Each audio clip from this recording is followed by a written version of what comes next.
Okay, magpapalit tayo ng shock kasi ngayon ay tagas na at ito naman ay papalit natin KYB brand.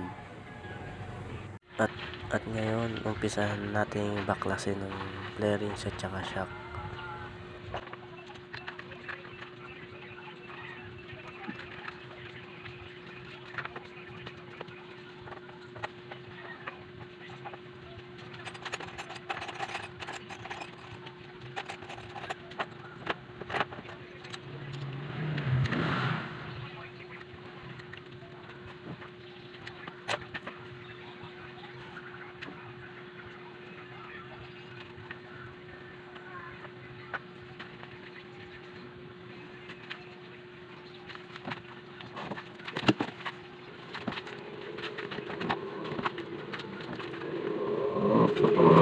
At kung makikita niyo sa video, nilalagyan ko sa ng joy, tapos binabrush ko siya kasi may mga tulo siya ng langis, gawa nga po tumagas na yung ating shock. Bago natin tanggalin, siyempre lilinisin na rin natin bago natin kabit para malinis po yung motor.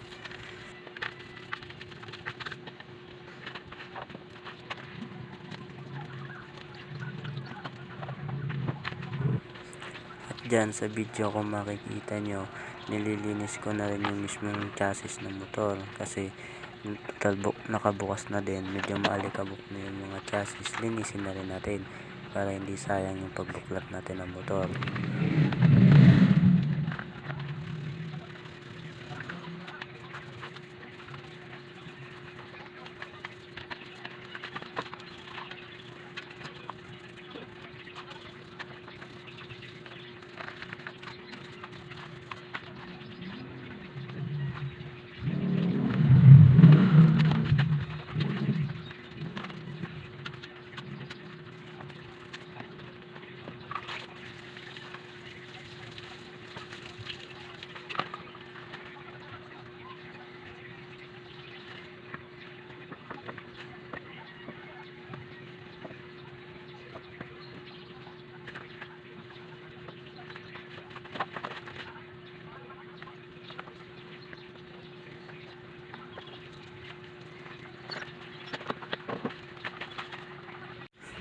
At yan ngayon, tapos ko nang linisin, kakalasan ko na siya ngayon.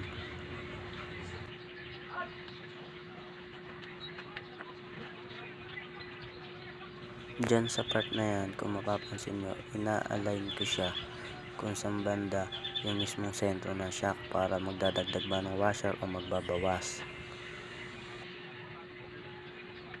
At yan na nga, nakalas na natin.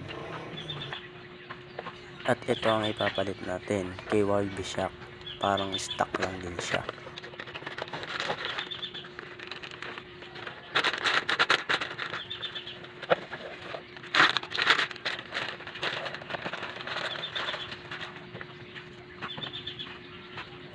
Pula naman ang ipapalit natin.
At yun na nga mga boss, tatapos na natin, napalitan na natin, nalinis na rin natin yung motor, nabalik na natin yung mga pairings.